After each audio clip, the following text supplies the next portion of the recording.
Lesson 8. Rule your queendom.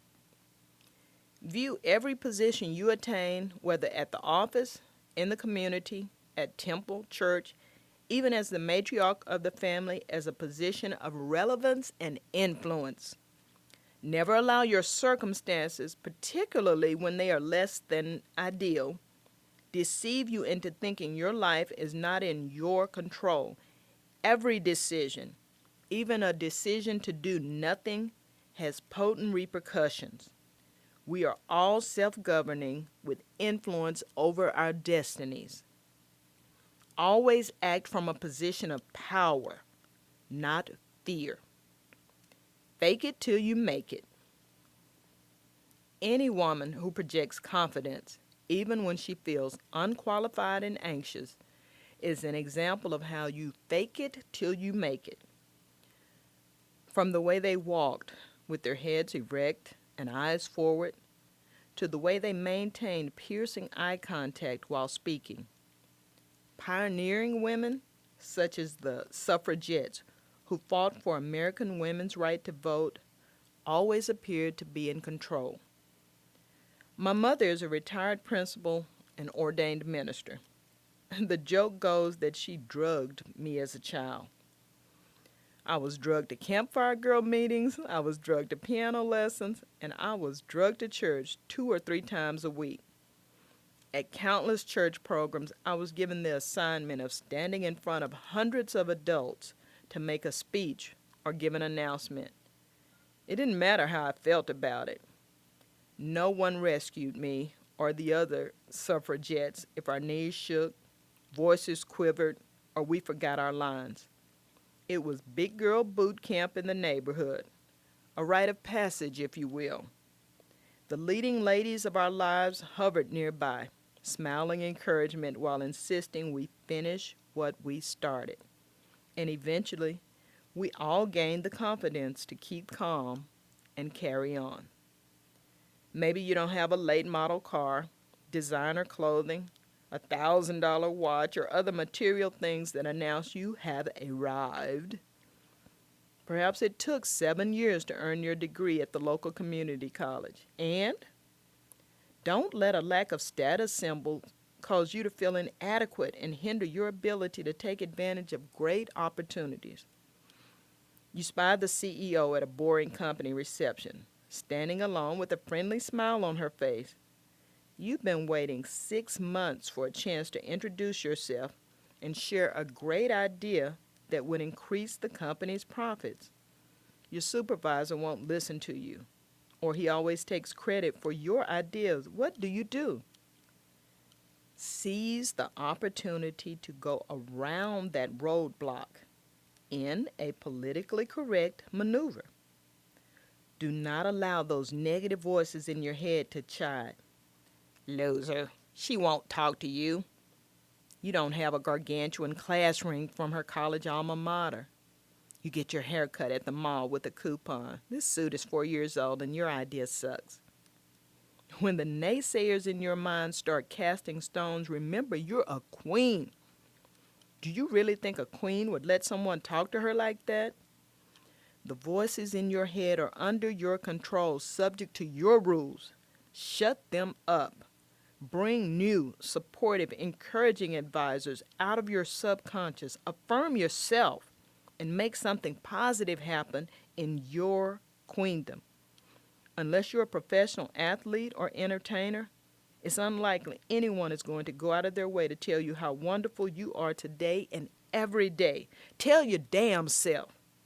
Only in fairy tales do mirrors assure someone they are the fairest of them all. Encourage. Find the strength from within to excel. Impossible, you think. I can't do it. If you occasionally struggle with low self-confidence, another way to fake it till you make it is by emulating someone you admire. If you have a loudmouth, fearless friend, pretend to be her when you need courage. Be her with class and good grammar, but be her. If you have a level-headed, rational friend, be her when you see your man out on a date with your BFF in your car. Be your spiritual friend from church when you must console someone who is grieving. Ask yourself, what would, insert your role model's name, say or do under these circumstances? In time, you will find you don't need to ask yourself this question because your ongoing efforts to improve your position in life will transform you into a person with boldness, patience, compassion, loyalty, or whatever good qualities you seek to develop further. Eat lunch with strangers.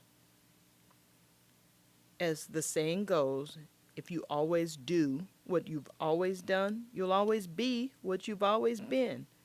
Nowhere is that more true than in the workplace. Venture beyond the familiar if you truly want your life to grow in a new dimension. That is more than a new course. You can walk backward and call it a new course, but it doesn't get you any closer to your objective. A new dimension implies growth in every direction, elevating you to a new level of influence. One trap many wannabe executives get stuck in is becoming part of a clique. It is in your best interest to have friends at work, but usually your friends are in the same position you're in, and they don't have information that will help get you promoted. Talk to them before and after work, not during work. Be on the job for your employer and yourself. That means your communication and action on the job should be productive. Gossiping about someone in another department is not productive. Eating lunch with someone from the marketing department or having coffee with the VP's administrative assistant is productive. Do not pry them for confidential information. Do not take this as an opportunity to lodge your complaints. Simply be pleasant. Make a good impression. Listen. Don't just ask what they do, ask them why. That question will elicit a very different response. Show genuine interest in the other person. In fact, don't talk much at all. People love to talk about themselves. Allow them to do so. You can never make too many good impressions. Be kind and professional to everyone you encounter, not just people you think are in a position to further your cause. You cannot have too many people who know your name and think you're an asset to the company. As often as possible, eat lunch with new people. It's a great way to see the world through another person's lens and build your network at the same time. Lifeline. I transferred from the University of Texas at Houston School of Dentistry to the University of Minnesota School of Dentistry after my first year of professional school. The school in Houston had about a dozen African American students in each class. The school in Minnesota had one African American student in the entire dental school. He was a senior when I arrived and doubled the African American enrollment. Though I always attended integrated schools, this was the culture shock of my life. Not only was I the only African American in my class of about 100, but I was also the only Baptist, the only person from the South, and later the only person in my class to have a baby smack dab in the middle of a semester.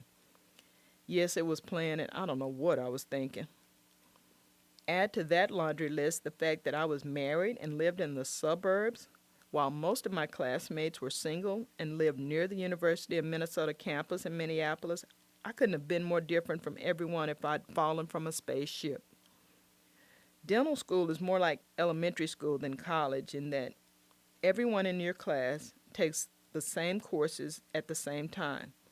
There is no night school or 5-year program, which is why I missed less than 2 weeks after my 9-pound son, Tony, was born. There is one instructor per subject. You never ask anyone, what's your schedule, or how many hours are you taking? My classmates were together 8+ grueling hours a day, 5 days a week, for 1 year before I arrived. They were already friends with cliques and had memories that did not include me. On my first day, I remember going into a huge lecture room and finding a seat near the middle of the room. I was one of the first to arrive. Slowly, my new classmates trickled in, laughing and recounting their summer vacations. They exchanged greetings and hugs.